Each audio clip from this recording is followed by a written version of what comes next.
Clasificación A. Apto para todo público.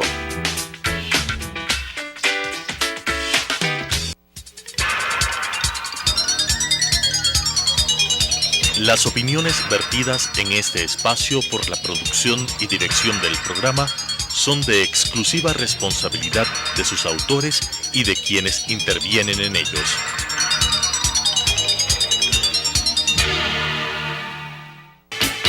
Sucesos presenta Enfoques, pensamiento libre y crítico. Día a día buscaremos diferentes visiones para la comprensión de la realidad del tercer milenio. Enfoques, un espacio que une noticia, análisis y opinión. Bienvenidos.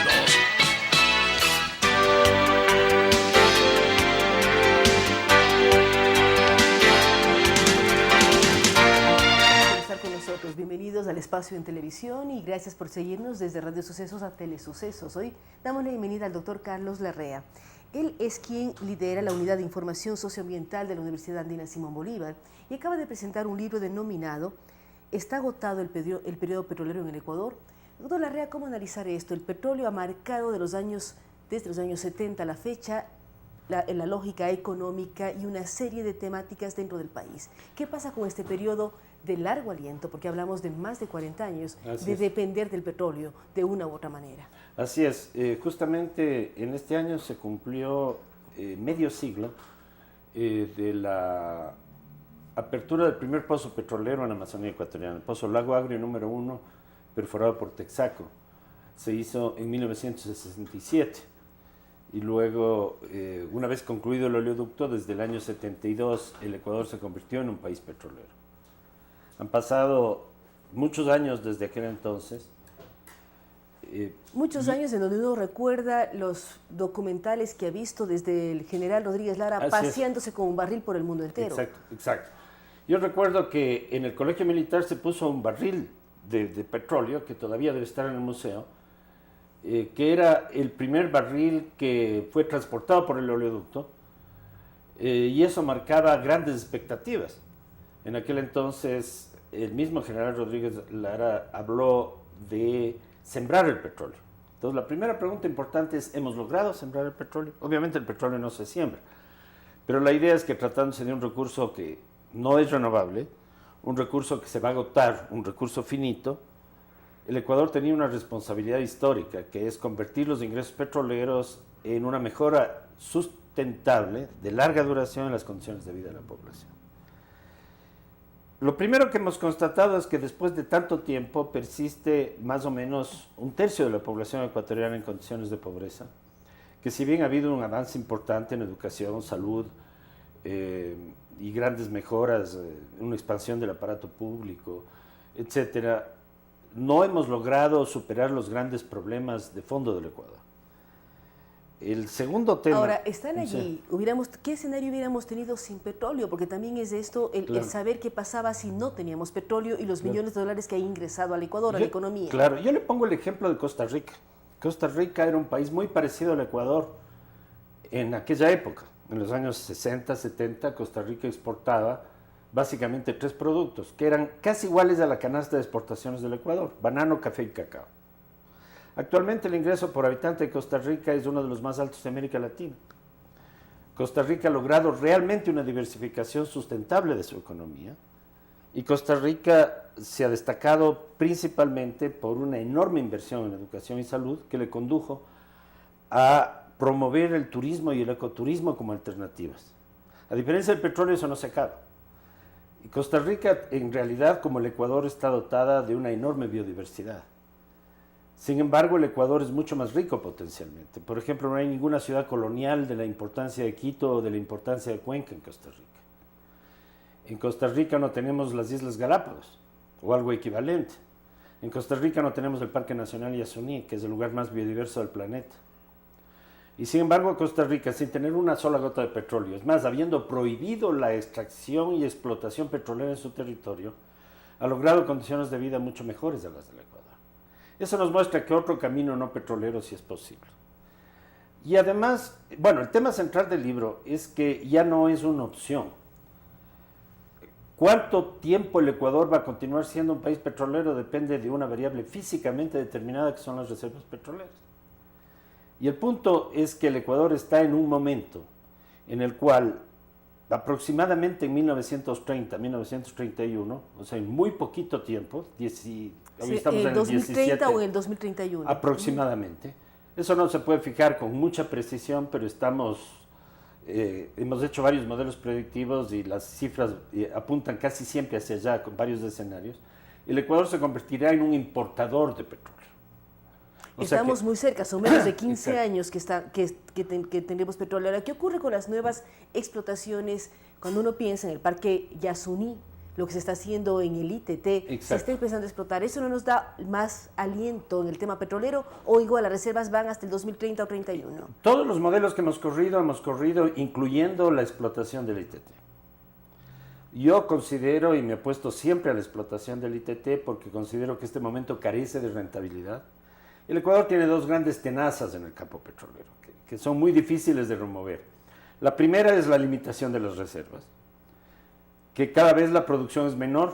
El grueso de nuestra producción sale de los campos maduros de Petroecuador, que fueron administrados y creados por Texaco en los años 70. Esos campos están produciendo más de 40 años. Y un campo petrolero, luego de que baja la presión en los pozos, comienza a declinar. Y esa declinación ha comenzado ya hace mucho tiempo y va a ser irreversible. El gobierno ha creado convenios con algunas empresas para hacer recuperación secundaria y terciaria. Eso implica inyectar materiales como agua, CO2, etcétera, en los pozos o hacer un trabajo con solventes para sacar lo que queda. Pero esto es como un recurso final que puede alargar 3 o 4 años la vida de los pozos. Y al final de eso, los pozos siguen declinando y en un momento ya no sale más petróleo.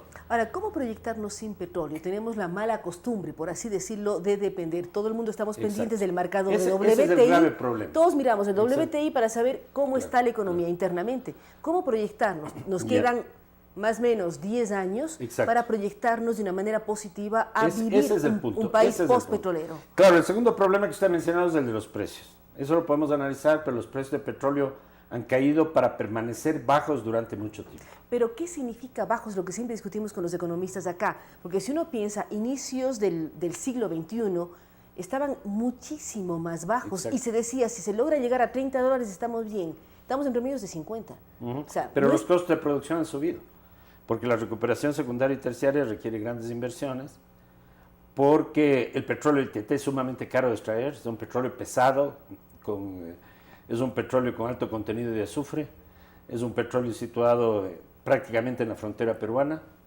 requiere la construcción y mantenimiento de una infraestructura sumamente costosa. Pero en la frontera peruana también hay que recordar que Perú está sacando petróleo. No ¿No está eso sacando no en es esa verdad. misma zona?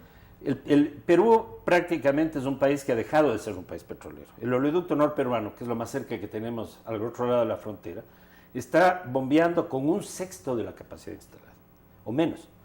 La última información que yo tengo sobre el Perú es el oleoducto, que además requiere un mantenimiento muy, muy serio porque está casi destruido. Se instaló con una capacidad de 200.000 barriles diarios, está bombeando 17.000. Imagínese usted. O sea, menos en del promedio. 10%. Claro, claro. ¿Por qué? Porque ya se ha agotado el petróleo en esa zona. Entonces, desde ese punto de vista, el petróleo peruano, yo creo que tiene muy pocas posibilidades de recuperarse, al menos en lo que es el norte amazónico peruano, ¿sí? Que eso incluye varios campos, no solo los que están al otro lado de la frontera. Pero el Perú ha hecho exploración en el río Napo al sur, del río Napo, donde sería la continuación del ITT, y no hay petróleo. O al menos no hay petróleo en cantidad, al menos no se está explotando, o se está explotando en cantidades muy, muy pequeñas. Entonces, desde ese punto de vista, el tema central del Yasuní es que es el lugar más biodiverso del planeta. Es lo mismo que si quisiéramos sacar un mineral de las Islas Galápagos, ¿sí? Es que no tiene ningún sentido para el futuro del Ecuador. Eso se podría agotar en 13 años, de acuerdo con los planes. Se piensa hacer más de 300 pozos, ¿sí? Y eso implica realmente la destrucción de un lugar que es absolutamente valioso, no solo para el futuro del país, a base del turismo y ecoturismo, como le he mencionado, sino para el futuro de la humanidad. Nosotros no somos conscientes del enorme valor de la biodiversidad. El Ecuador es un país que ha reconocido los derechos de la naturaleza en su constitución. Se convirtió en el primer país en el mundo, y eso fue muy importante, en reconocer los derechos de los ecosistemas a prosperar y a desarrollarse, a existir. No solo eso, más del 80% de las nuevas medicinas que se descubren en el mundo provienen de propiedades de las selvas tropicales, como la nuestra. Y siendo el Yasuní el lugar más biodiverso del planeta, tiene un potencial para la humanidad absolutamente extraordinario que lo estamos perdiendo. Lo cual es grave. Usted hace un llamado de atención para ver hacia dónde deberíamos ir y no ¿Qué esperar? es mejor? Sacar un petróleo que este rato no es rentable, que probablemente produzca pérdidas para el país, que en el mejor de los casos va a durar 15 años, o mantener este sitio y desarrollar su verdadero potencial a base de la conservación y el mantenimiento de la biodiversidad. Tenemos además los pueblos no contactados, que son los dos últimos, los Tagaeri y Taromenani, que son los dos últimos pueblos que viven en una situación de aislamiento voluntario en el Ecuador. La Constitución también reconoce sus derechos a mantenerse como tales, y sin embargo la extracción petrolera sería una enorme amenaza para ellos.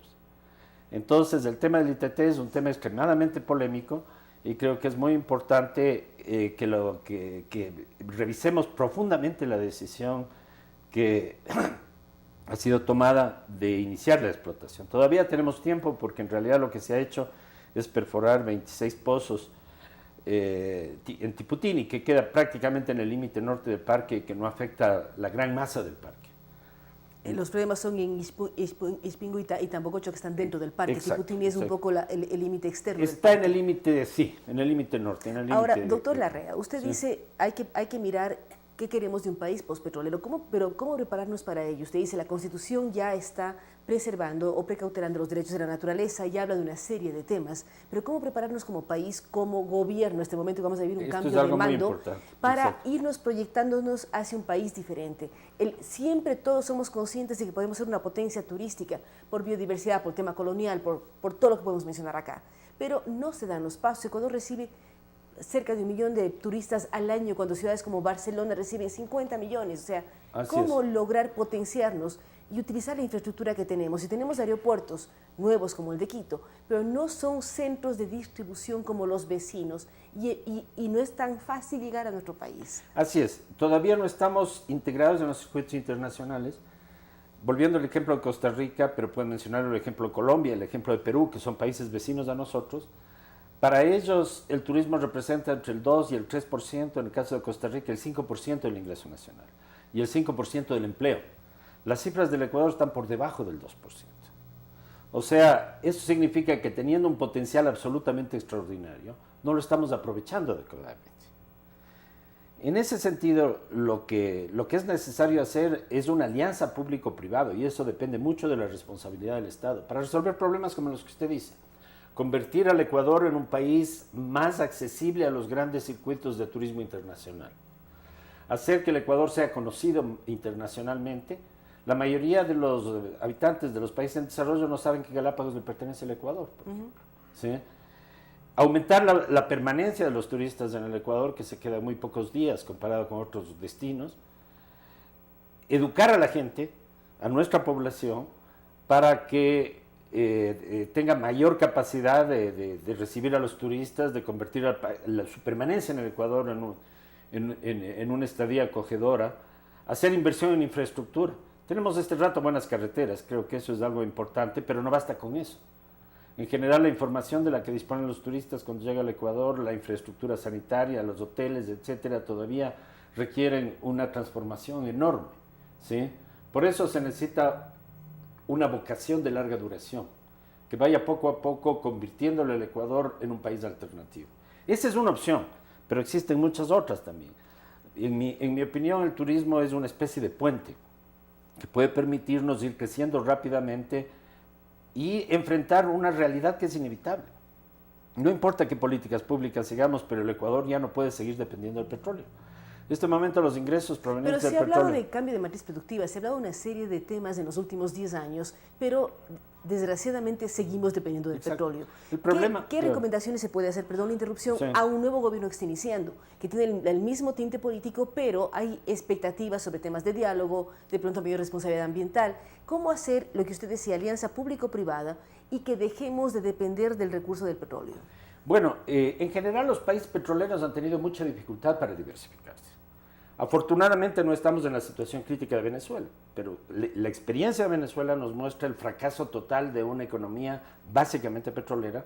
Venezuela tiene reservas petroleras que son por lo menos 50 veces mayores que las del Ecuador. O sea, no hay un problema de reservas en Venezuela. Pero la crisis es total justamente por una enorme dependencia del petróleo. Los países petroleros y mineros tienen enormes dificultades para diversificar la economía. Por eso se necesita una acción muy decidida de parte del Estado. El gobierno anterior ha fracasado en su política de diversificación de la matriz productiva. Nuestra industria, por ejemplo, es cada vez menos competitiva. Estamos afectados por la dolarización. La participación de la industria en el Producto Nacional ha caído. La participación de la agricultura en el Producto Nacional ha caído también. Entonces, desde ese punto de vista, es necesario recuperar el tiempo perdido, es necesario cambiar radicalmente la estrategia, la visión de largo plazo que tenga el Ecuador. Creo que la prioridad de ir haciendo una transición gradual, una verdadera estrategia de diversificación económica en estos 13 años que nos quedan para salir del petróleo de una forma ordenada, y obviamente lo que se está produciendo tiene que mantenerse, pero el problema es que cada vez vamos a producir menos, el consumo interno va a crecer más y va a llegar un momento en que eso poco a poco vaya desapareciendo. Yo no creo que la minería sea una alternativa en el Ecuador por muchas razones que también planteamos en ese libro. Básicamente no tenemos recursos, los precios de los minerales han caído de una forma equivalente a los precios del petróleo. Entonces tenemos que pensar en algo que nos conduzca a ser un país proveedor de servicios avanzados, como puede ser servicios de turismo de la naturaleza.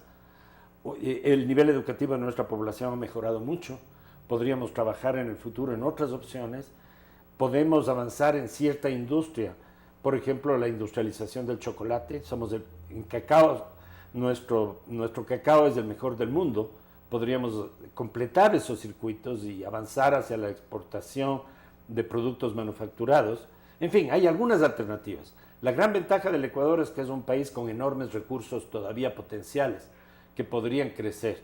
Y hay que mirar hacia allá y ver hacia dónde queremos proyectar. Ese es el mensaje. Queremos agradecer al doctor Carlos Larrea. Recordamos que precisamente él lideró a 21 investigadores para presentar el libro Está agotado el periodo petrolero en el Ecuador. Él habla de que las reservas durarán hasta el 2030, desde 2031, lo cual sería muy grave si el país no busca otras alternativas que vayan más allá del petróleo. Él dice, somos un país eminentemente mega diverso, con muchísima potencialidad turística por la historia, por la parte de la naturaleza, pero también tenemos otro tipo de productos.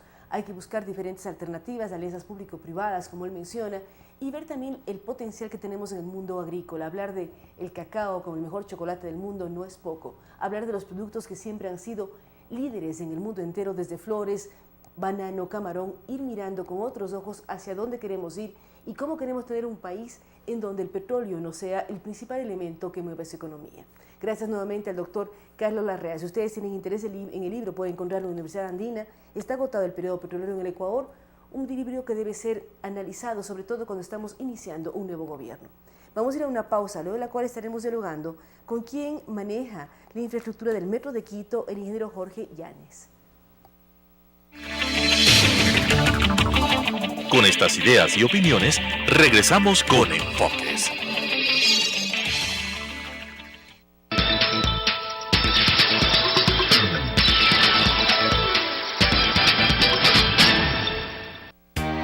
Preescolar, El Parque. Un lugar excepcional para crecer. ¿Dónde iniciará la educación preescolar su hijo?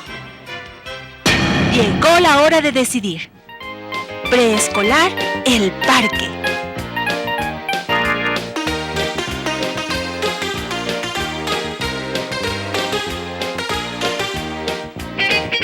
Estamos ubicados en la calle Vaquerizo Moreno, E750, entre Diego de Almagro y Reina Victoria, frente al Parque Gabriela Mistral. Admisiones 099 73 72 081.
Con nuevas ideas y opiniones, estamos de vuelta con Enfoques.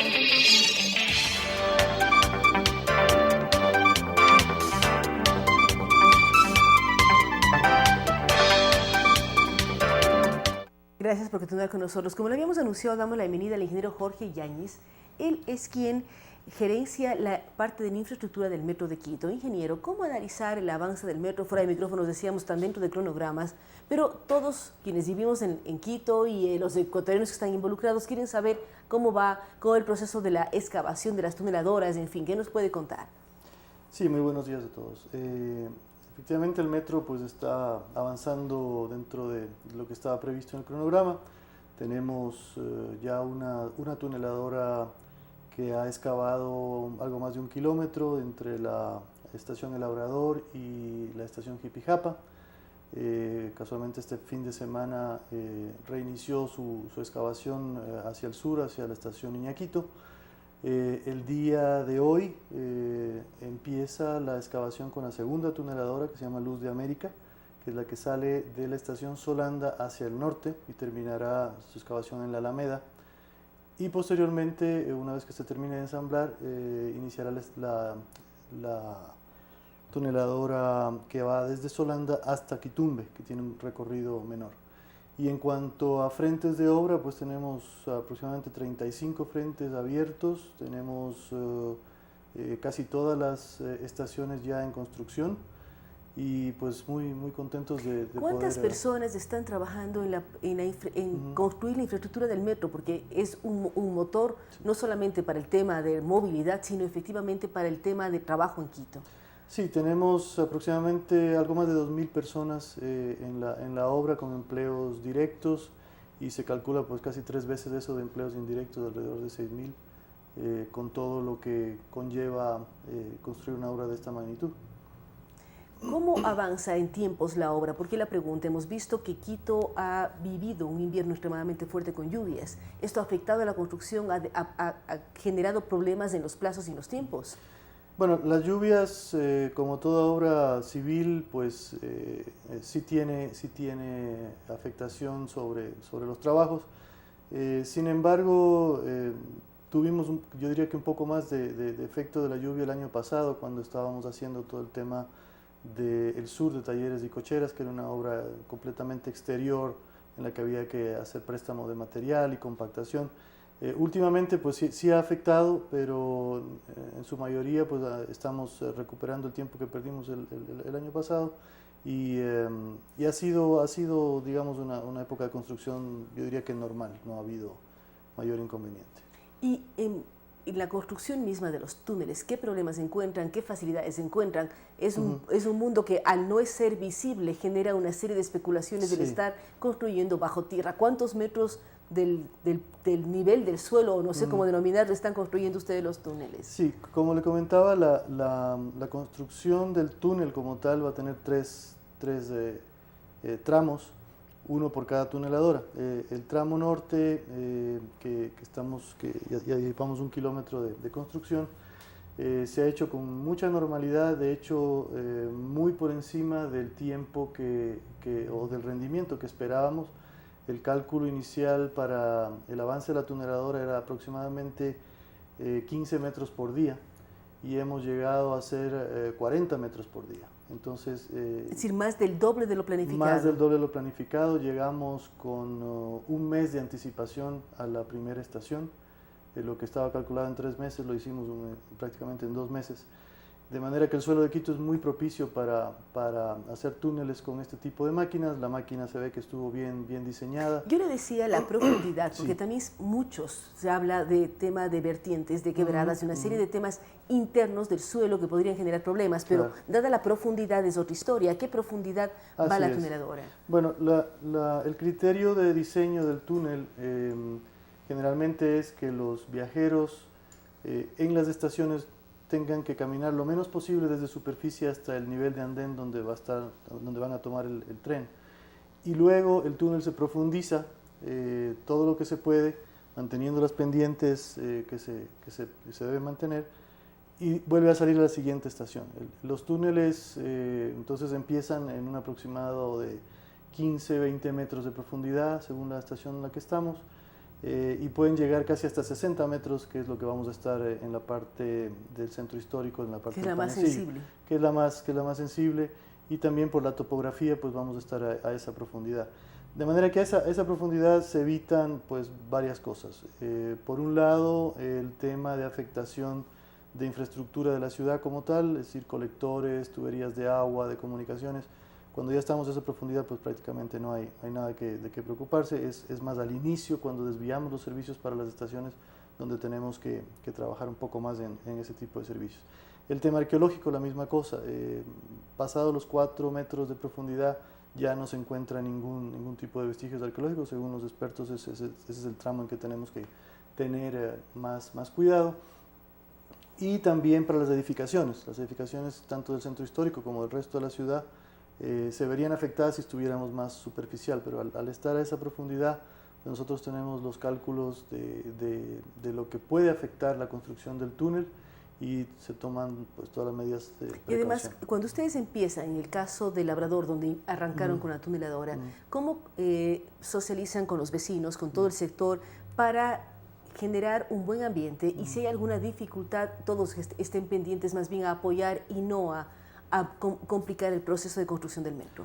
Sí, el proceso de socialización se inició ya desde antes del año 2016 incluso, tanto con talleres con los vecinos, como información puerta a puerta, volantes, con una serie de estrategias de comunicación que han sido muy exitosas.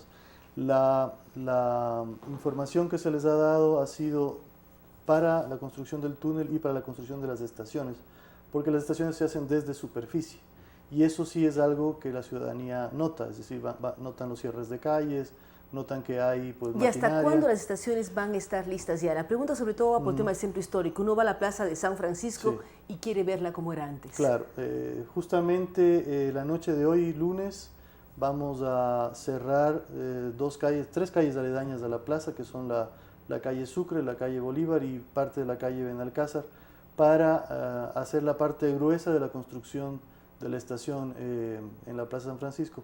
Esto es el perímetro, que está hecho con pilotes, y la losa de cubierta, para que la ciudad pueda recuperar esa plaza lo antes posible. ¿Y por cuánto tiempo van a estar cerradas las calles que usted menciona? La Benalcázar es muy importante para ingreso y salida del centro histórico. Así es, la calle Sucre y la calle Bolívar se van a cerrar parcialmente solo en el tramo donde va la estación, y la calle Benalcázar se cierra el carril que está pegado hacia la plaza.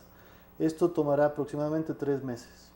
Una vez que terminemos la construcción, como decía yo, de todo lo que es pilotes, se repone el tráfico en las 3 calles y nos dedicamos a trabajar ya en el interior, digamos así, y luego en la excavación de la estación. Pero es importante que lo anuncien para que todo el mundo tome previsiones, si tiene que ir al centro o si vive en el centro histórico. Así es, ya se han emitido boletines de prensa, estamos socializando también con los vecinos, que es muy importante que ellos tengan en cuenta esta restricción de paso.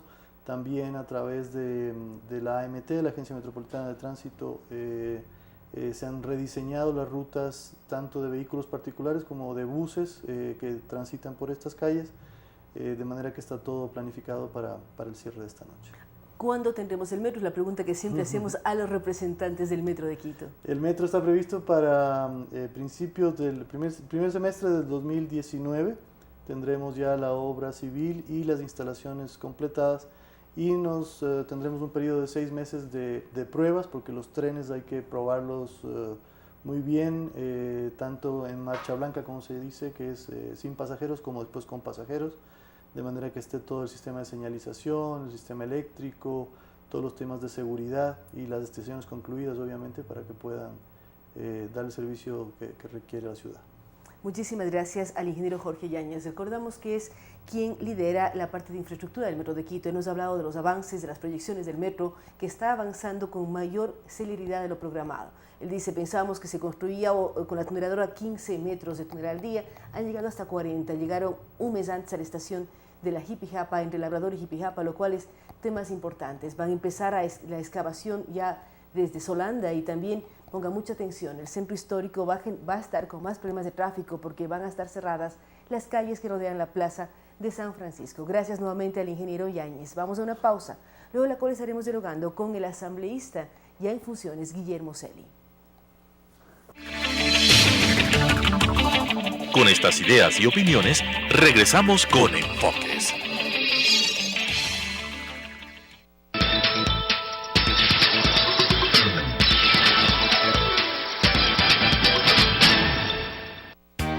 Preescolar, El Parque. Un lugar excepcional para crecer. ¿Dónde iniciará la educación preescolar su hijo? Llegó la hora de decidir. Preescolar, El Parque.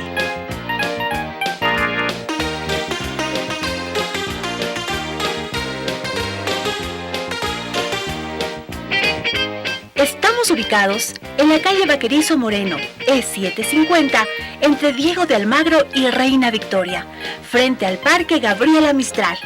Admisiones 099 73 72 081.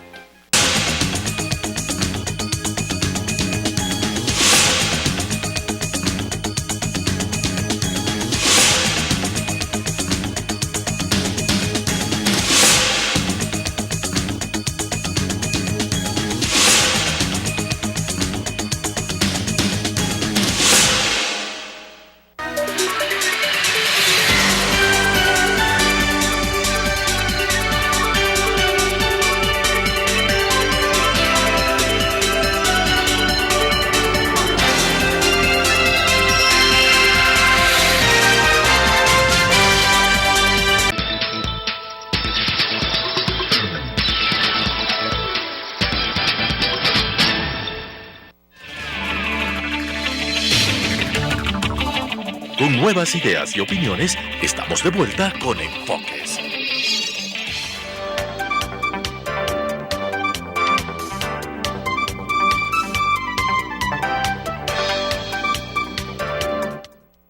Con nosotros, como le habíamos anunciado, damos la bienvenida a Guillermo Celi. Recordamos que él es asambleísta y electo, asambleísta en funciones. Ayer vimos su primera intervención en la Asamblea Nacional y queremos conversar con él cómo proyecta su participación tanto a nivel personal como de bloque en la Asamblea. Ayer, Guillermo, la única vocalía que no se pudo concretar fue la suya, tuvo 76 votos en contra. ¿Por qué y cómo ver y cómo plantear la siguiente sesión en donde debe ya formarse completamente en los miembros del CAL? Claudia, muchas gracias por su invitación. Un abrazo a todos los televidentes que hasta ahora nos ven y escuchan. Bueno, primero, el planteamiento mío en mi intervención fue muy claro. Nosotros vamos con 4 ejes programáticos en favor de los ecuatorianos y de su futuro. Si me permite, el primero, reforma al marco jurídico que permita generar empleo y emprendimiento, bajar impuestos y cuidar el bolsillo de los ecuatorianos.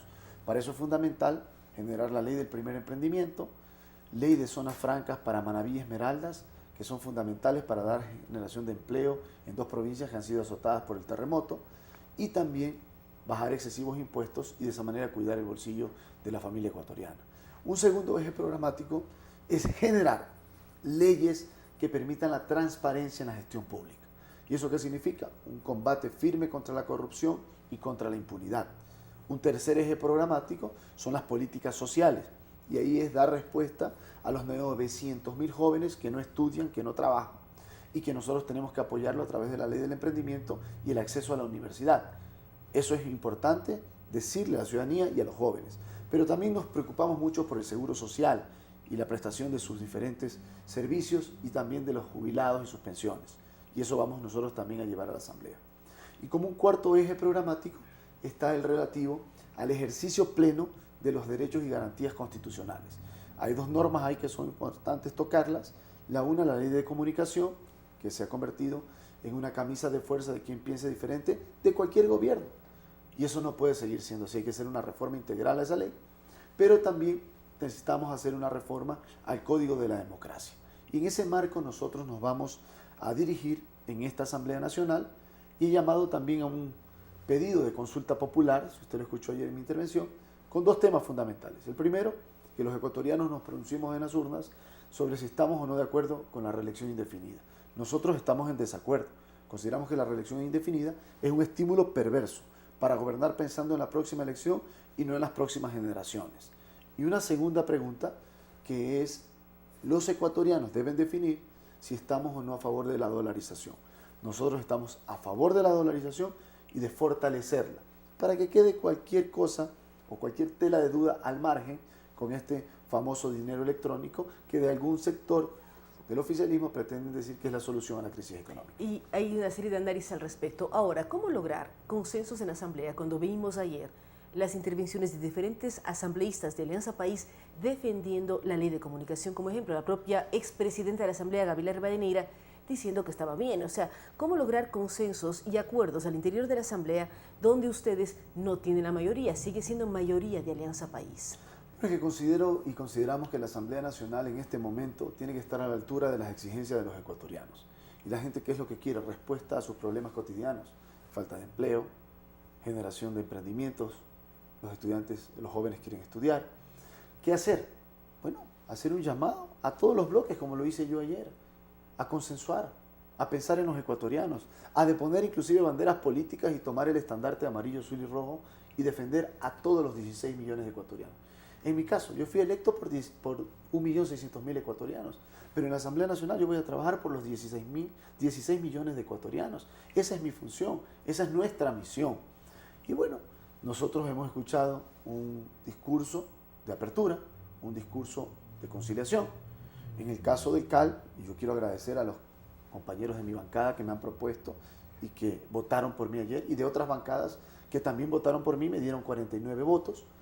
Obviamente el oficialismo no votó. Bueno, eso es parte de la democracia, pero esa posición del CAL, ese puesto en el Consejo de Administración Legislativa, le corresponde a la Alianza Creo Suma. ¿Por qué? Porque somos la segunda fuerza al interior de la Asamblea Nacional y por sobre todas las cosas, porque hay que saber escuchar lo que los ecuatorianos votaron en las urnas. No se puede desoír ese clamor ciudadano que nosotros representamos el cambio. Y en ese sentido, representan, y hay mucha gente que habla de cambio, habla de nuevas posibilidades para estructurar el país, para hacer reformas, cambios legales, jurídicos, en fin. ¿Cómo lograr ese espacio en el CAL, pero al mismo tiempo lograr equilibrio en la conformación de las comisiones? Hoy están reunidos o van a reunirse los directivos de la Asamblea para trabajar en conformación de comisiones. ¿Cómo lograr espacios en donde efectivamente quienes están en la oposición puedan tener posibilidades de cambio, modificación y llegada, y no tener comisiones en donde en todas la mayoría sea de Alianza País? Pero considero que eso va a ser parte de esta mano extendida que lo plantea el oficialismo, de esta apertura. Considero que nosotros como legisladores podemos aportar precisamente en las comisiones donde podemos generar apoyos por nuestro perfil profesional, por nuestras actividades, y eso sería fundamental, y que exista un equilibrio y un debate. Ayer el presidente de la Asamblea electo acaba de señalar que es importante el debate, que es importante inclusive la confrontación de ideas dentro del marco del respeto, de lo cual estamos nosotros de acuerdo, pero del dicho al hecho hay mucho trecho, y ojalá que ese trecho sea cubierto con apertura y con diálogo. Eso es lo que nosotros queremos. Vea, Claudia, nosotros somos gente de principios y valores, y los vamos a mantener con firmeza. Y esos principios y valores tienen dentro del marco de una propuesta de los 4 ejes programáticos. Siempre estaremos del lado de ustedes, de los ecuatorianos y de su futuro. Esa va a ser nuestra posición en la Asamblea, propositiva, de una acción en favor de la familia ecuatoriana y de su futuro. Eso es lo que vamos a hacer. Y nosotros también esperamos y estaremos muy expectantes que esa forma de decir, vamos a un debate serio, vamos a una conciliación del Ecuador, vamos a la mano extendida, esperemos que se dé y que del dicho al hecho ese trecho sea cubierto. Es importante lo que usted dice, buscar un espacio en donde se pueda trabajar en equipo, pero ¿qué ocurre con lo otro que usted mencionaba? Transparencia y claridad en procesos que hasta el momento el país no tiene información. Uno puede hablar de varios casos, caso Odebrecht, el tema de los Panama Papers, cómo buscar que la otra función de la Asamblea, que es fiscalizar, también esté a la par y se transparente en las cosas que hemos vivido. 2 cosas fundamentales. La primera, leyes que permitan la transparencia en la gestión pública. Eso es lo fundamental que necesitamos para que no vuelvan a ocurrir o minimizar ese tipo de casos. Yo he planteado una ley que permita incorporar una nueva declaración de todo funcionario público sobre intereses del funcionario público, de su cónyuge, es decir, de su esposa o esposo, de sus hijos, de sus padres y hermanos. ¿Qué tipo de relaciones tienen en contratos, en prestación de servicio con el Estado? Y ver si luego de los periodos a los cuales se han desempeñado o al tiempo que se han desempeñado en sus diferentes cargos, se han beneficiado de ellos para mejorar las condiciones de sus familiares. Eso es importante como una ley de transparencia. Pero también vamos al tema de fiscalización. Y es importante que salga ya pues, la lista de Odebrecht para inmediatamente tomar medidas al respecto, generar análisis y debate y fiscalización en temas como el tema de la refinería de Esmeraldas, una fiscalización profunda a la refinería del Pacífico, una fiscalización profunda a los fondos que se han utilizado para la reconstrucción de Manaví de Esmeraldas. Esos son temas de transparencia y en esa línea nosotros caminaremos, siempre dentro del marco de la responsabilidad, siempre dentro del marco de defender los intereses de los ecuatorianos y devolver esa plata de los ecuatorianos que son de ustedes para que sea reinvertida. ¿En qué? En empleo, en emprendimiento, en salud, en educación y en obra pública. Eso va a ser siempre. ¿Cuándo es la siguiente sesión de la Asamblea? El día miércoles. El día miércoles será la próxima sesión, de acuerdo a lo que hemos conversado ayer. Entre hoy y mañana, como bloque, tomaremos una definición y tenga la plena seguridad que siempre será dentro del marco del debate. Nosotros, obviamente, somos una alianza de Creo, de Suma. Yo soy de Suma, yo soy adherente permanente de nuestro movimiento. Soy hoy día el presidente encargado del movimiento.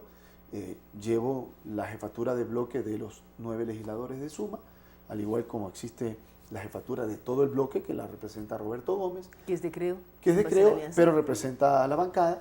Y en ese sentido está también Juntos Podemos, están los movimientos territoriales. Es decir, somos un conjunto de todo el Ecuador diverso. Y eso lo estamos debatiendo y lo vamos a hacer en estos días para tomar definiciones en torno a lo que nos corresponde, que es el vocal en el CAL, como lo manda el mandato popular primero y la Constitución y la ley también. Muchísimas gracias a Guillermo Celi. Vamos a estar pendientes de lo que ocurre en la Asamblea. La nueva sesión es el día miércoles. Entre hoy y mañana va a haber una serie de reuniones y de análisis para ver sus posiciones frente a la Asamblea y a lo que le viene y le toca al Poder Legislativo. Él es muy claro al hablar de que va a buscar y proponer una serie de proyectos de ley que apunten al emprendimiento, apunten a la transparencia, también a lo que tiene que ver con el mundo de lo social, recortar impuestos y una serie de elementos que fueron precisos en la campaña y que muchos de los electores están pendientes de cómo son tratados en el pleno de la Asamblea. Él también dice que hay que buscar la posibilidad de una consulta popular para que se analice la reelección indefinida. Él dice, estamos en desacuerdo total con eso porque los candidatos, los presidentes, las autoridades deben pensar en su proyección a una nueva generación, apoyar al país y no en la siguiente elección. También él habla de que le gustaría preguntar al país si está de acuerdo o no con los procesos de dolarización para que estos tengan un asidero legal mucho más fuerte, que es una consulta popular y el respaldo del país frente a la moneda que tenemos en los últimos 17 años. Gracias a Guillermo Celi. Vamos a una pausa, luego la cual estaremos dialogando con el analista Marcelo Larrea sobre este proceso de cambio. ¿Hay cambio o no hay cambio? Con las nuevas figuras de Alianza País que van a asumir el Poder Ejecutivo.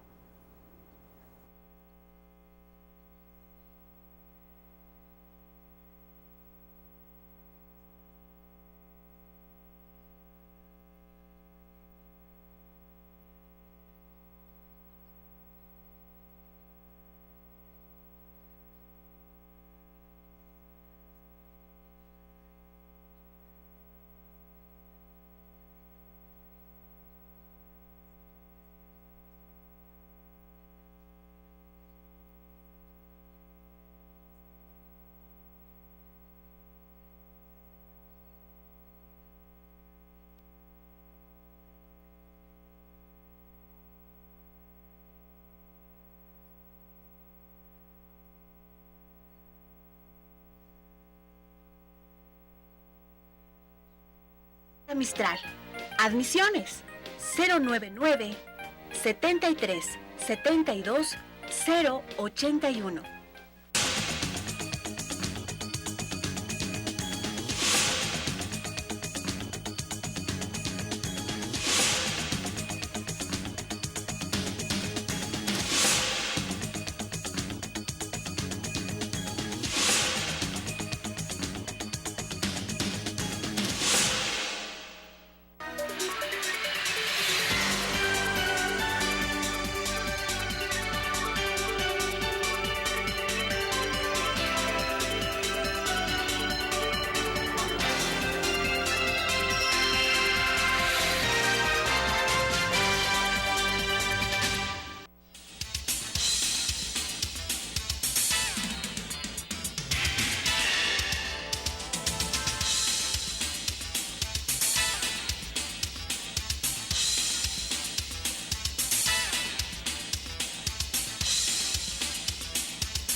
Con nuevas ideas y opiniones, estamos de vuelta con Enfoques.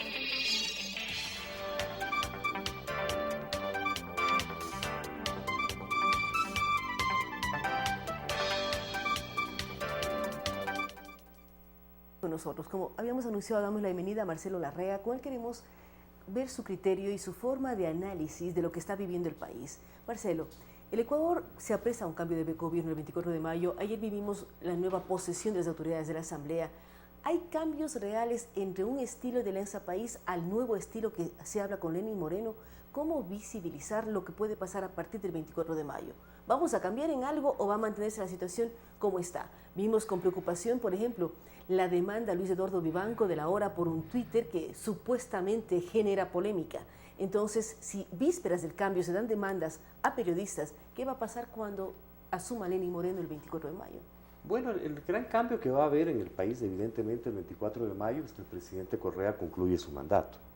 Y este es el resultado no de la voluntad del presidente Correa, sino de la intensa lucha social y política que se ha librado en los últimos años del país, que le dejó a Correa fuera de la papeleta electoral. A pesar de que logró aprobar las enmiendas constitucionales, lo hizo en una relación de fuerzas completamente adversa. El pueblo ecuatoriano no estuvo de acuerdo con la reelección indefinida e incluso algunos asambleístas de Alianza País tomaron distancia del país precisamente por su oposición a enmiendas que no solo contenían la reelección indefinida, sino un conjunto de medidas regresivas y además que perfilaban la institucionalización de un Estado policíaco militar de perfiles fascistas. Eso unido a las movilizaciones sociales, a la huelga general de agosto del año 2015, a la resistencia a este uso de la ley de la plusvalía como un instrumento para intervenir en la propiedad no de los más ricos, sino de los más pobres del país. Pero igual fue aprobado. O sea, la preocupación es que la gente ha salido a las calles, la gente ha protestado, la gente ha reclamado, pero sí, las leyes han pero estos pasado. elementos implicaron... O sea, que a Correa se va, sí, estos elementos implicaron que Correa salió de la papeleta electoral. Ahora hay un nuevo gobierno, esta es una nueva oportunidad para Alianza País, de volver los pies sobre su propio proyecto y sobre su propio programa, que fue abandonado por el gobierno del presidente Correa. Correa abandonó, por ejemplo, el tema de una justicia independiente. Uno de los elementos de las 5 revoluciones que ofrecieron en el año 2006 fue sacar las manos de la justicia. ¿Y qué es lo que ocurrió? Pero mandó una consulta popular que le permitió... Introdujeron las manos de la justicia y traicionaron su propio programa político. Pero supuestamente, al haber sido eso a través de consulta popular, no hubo el aval del pueblo para que se estructure de una manera diferente las cortes, en donde hay la mano política nuevamente metida. No hay serias dudas sobre la legitimidad de los resultados electorales todavía 6 años después. La victoria que obtuvo el presidente Correa fue marginal y mínima en ese aspecto. Y obviamente la manipulación del gobierno y del Estado, que fue siempre también otra de las características de los gobiernos fascistas, fue el mecanismo con el que Hitler llevó adelante la contrarrevolución jurídica en Alemania, por ejemplo.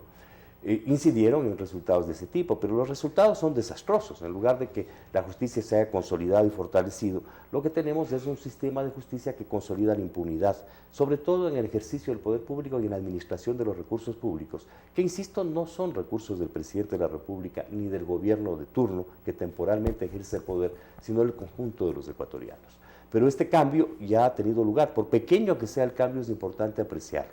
El presidente Correa termina su mandato, un nuevo presidente asume el poder con grandes retos, entre la ira y la esperanza. Entre la ira frente a lo que ha sido la traición al proceso de cambios que el pueblo ecuatoriano ha venido demandando y sobre los cuales ha hecho una gran propaganda el gobierno del presidente Correa, en tanto los ha asfixiado.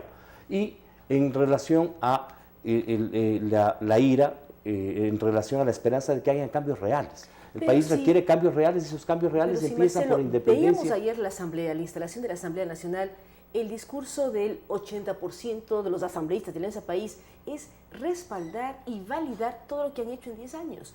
Y todos dicen, hay que mantener todo lo que se ha hecho. Entonces, ¿dónde queda la esperanza de un cambio? Bueno, la gravedad de esa orientación política, evidentemente, es que si el nuevo gobierno no va a ser nuevo, va a enfrentarse a una situación de colapso político.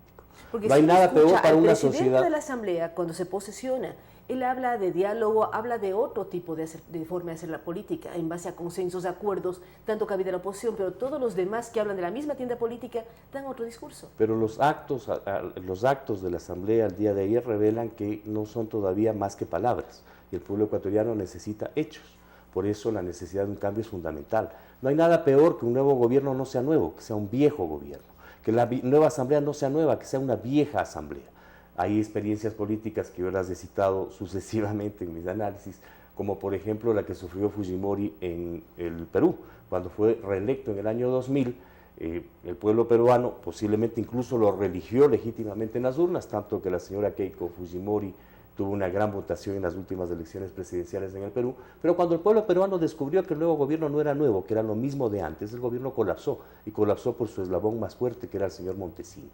El gobierno del presidente Moreno se enfrenta a la disyuntiva de realizar cambios fundamentales que fortalezcan los procesos de cambio, que separen las luces de las sombras de la revolución ciudadana, que fortalezcan las luces que las hay. Las hay, por ejemplo, los derechos de la naturaleza son una luz. Claro, los derechos de la naturaleza son una luz de la revolución ciudadana, de este proceso político de 10 años que fueron traicionados por el correísmo.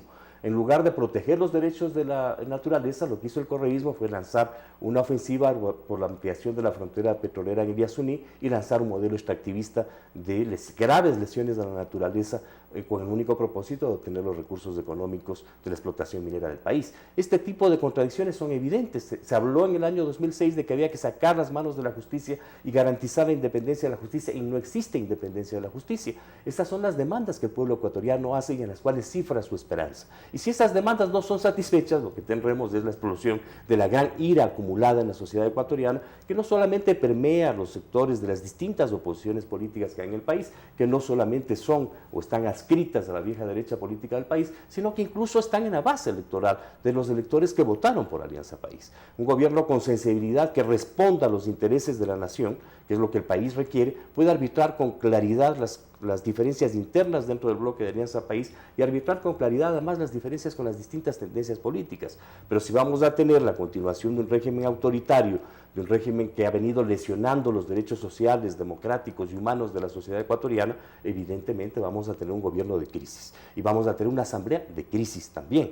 Ya se expresaron ayer, no solamente en los discursos, sino en los hechos, la pretensión de que los diversos sectores que están representados en la Asamblea Nacional no jueguen ningún papel en la nueva Asamblea Nacional, que el tal diálogo no exista. Se proclama el diálogo, pero se bloquea la posibilidad de que exista una participación política real y genuina de los distintos actores. Es decir, Marcelo considera que si el nuevo gobierno de Alianza País va a los principios, como derecho a la naturaleza, cuando se armó la nueva Constitución, va a haber un cambio.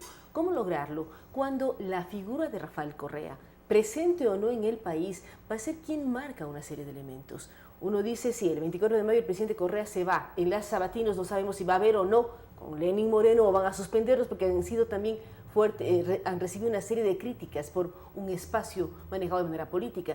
Entonces no va a estar en Carondelet, pero va a estar. Ayer en la asamblea o antes o después no vimos ninguna participación del presidente electo Lenín Moreno, que el Poder Legislativo es piedra fundamental de lo que puede ser la gestión del Ejecutivo. En realidad, la primera batalla que enfrentó el gobierno del presidente Lenín Moreno fue el día de ayer, que al parecer no intervino en esa batalla. Como tampoco intervinieron las oposiciones. Las oposiciones tampoco plantearon nada al país en relación a la constitución de una asamblea que pueda garantizar su legitimidad política.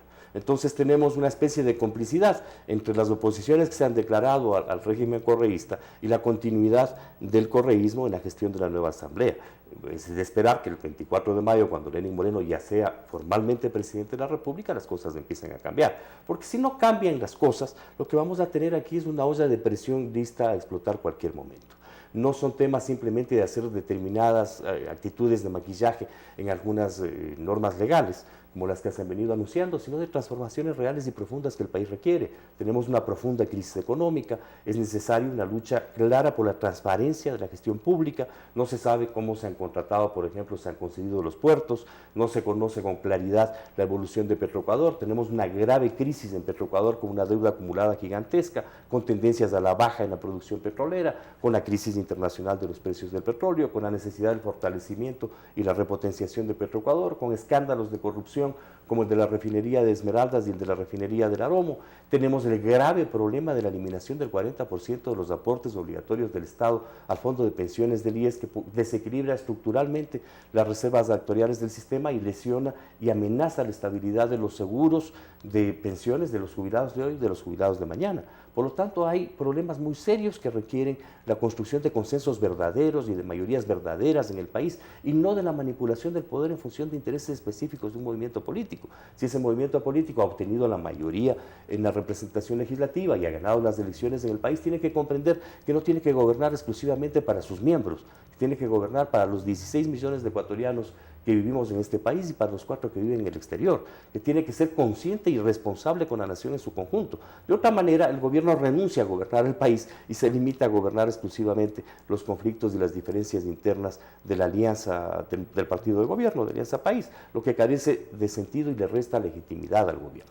El presidente Moreno tiene por delante la necesidad de construir una fuerte legitimidad política y esa legitimidad política solo la puede construir si asume con conciencia una proyección de administración de los problemas nacionales desde el punto de vista de la nación y no desde el punto de vista de una pequeña parte de la nación. ¿Cómo conseguir esto? O sea, es simple decir, pero es complicado hacerlo. ¿Cómo gobernar en base a la nación con todas sus diferencias, con sus oposiciones, con todo aquello que tiene que ver o tenemos que ver los 16 millones de ecuatorianos? Examinemos un caso, por ejemplo. Porque hay varios casos. Marcelo hablaba del tema petrolero, del tema corrupción, del tema falta de empleo, de falta de transparencia. Hay muchísimos temas. ¿Cómo lograr esta lógica de gobernar para una nación y además que esa nación le respalde en un periodo de tiempo hasta ver cómo funciona? Pero la fórmula mágica es el paso de la autocracia a la república. Hay que establecer la independencia, separación y equidad de poderes. Examinemos un caso específico. Tenemos en curso el escándalo de Odebrecht y numerosos escándalos de corrupción en el país. Pero tenemos autoridades de control ya nombradas por 4 o 5 años más. Precisamente es necesario desmontar esa estructura, porque de otra manera el presidente de la república es el que va a decidir todo. Él va a decidir si alguien es o no sancionado, es o no es culpable, como ha ocurrido en el periodo precedente. Y es una responsabilidad política que no le asiste al presidente de la República. Es una responsabilidad que le corresponde a la justicia, que les corresponde a los órganos de control. Si no hay independencia de la justicia y de los órganos de control, lo que vamos a tener es que el presidente de la República va a ser responsable de todo, lo cual lesiona la legitimidad del ejercicio del poder político. Por eso, hace varios siglos, se viene luchando por la república, por la independencia, la separación, la equidad, la legitimidad y la legalidad de poderes. Si el gobierno del presidente Moreno... Más de 200 años del primer grito de independencia de Quito y seguimos luchando por lo mismo 200 años más tarde. Pero no solamente en este país, hay países que no todavía no han llegado a la república. Sí, o sea, es un mal de muchos, pero 200 años después seguimos luchando por libertad, por equidad, por igualdad, por equilibrio de poderes y por acceso. Lamentablemente es la lucha eterna porque nos hemos enfrentado a regresiones históricas absolutamente inaceptables. Marcelo considera que ha habido una regresión en ese gobierno, en el gobierno que fenece el 24 de mayo. Evidentemente ha habido una regresión en todos los ámbitos jurídicos y en los derechos democráticos, sociales y humanos. la eliminación de la independencia, separación y equidad de poderes, la autoproclamación de Rafael Correa como el jefe del Estado y de todos los poderes y de todos los órganos de control, es realmente una regresión de siglos atrás. O sea, eso nos regresa al Rey Sol, nos regresa a los métodos zaristas de ejercicio del poder político en la Rusia presoviética y luego en la Rusia estalinista, nos regresa a la época de la corona española. Eso no tiene en absoluto nada que ver con un país que hace 200 años construyó la independencia del colonialismo español y estableció una república.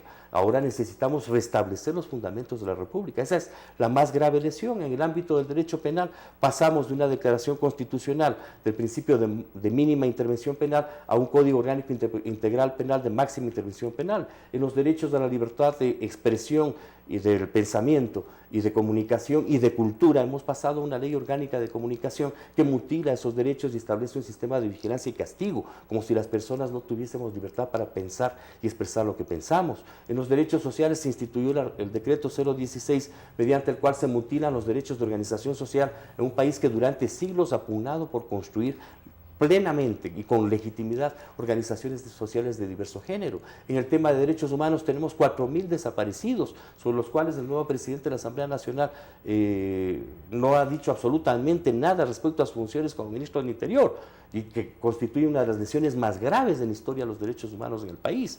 En consecuencia, hay una acumulación de elementos que son realmente explosivos y que nos obligan a, si el gobierno del presidente Moreno no asume las tareas fundamentales de reconstrucción democrática y republicana, Moreno para empezar a analizar y revisar cada caso. Es evidente que no es un tema de soplar y hacer botellas. No, es un tema que toma su tiempo. Y eso toma su tiempo. Han habido expresiones del presidente electo Lenín Moreno muy positivas en el sentido de enfrentar estos problemas en las distintas reuniones y declaraciones públicas que ha hecho, todavía muy marginalmente, simplemente como presidente electo. Es de esperar que asuma la presidencia de la República y empiece a resolver estos problemas estructuralmente. El correísmo pertenece ya al pasado, aunque el señor Correa tenga una extensa gama y red de operadores políticos en el país para proteger sus intereses, pero evidentemente ya pertenece al pasado. Él fue el gran derrotado de las elecciones del 17, aunque el Ecuador todavía no se ha dado cuenta. Él ya no es presidente de la República, hay un nuevo presidente de la República. El pueblo ecuatoriano va a luchar, como ya lo han anunciado diversos actores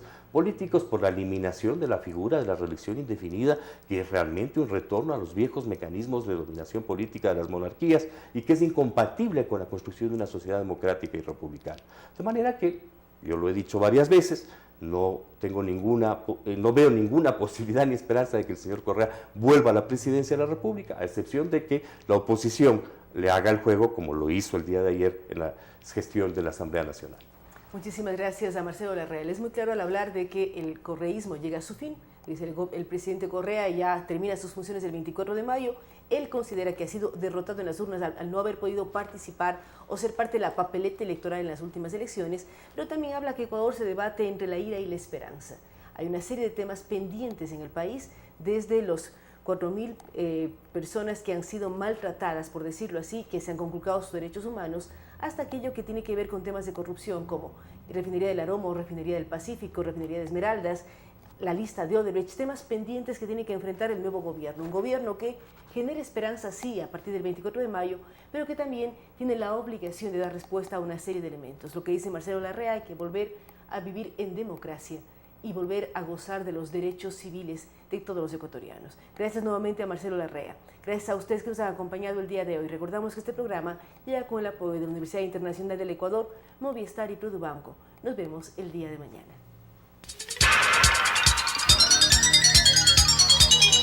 Las opiniones vertidas en este espacio por la producción y dirección del programa son de exclusiva responsabilidad de sus autores y de quienes intervienen en ellos.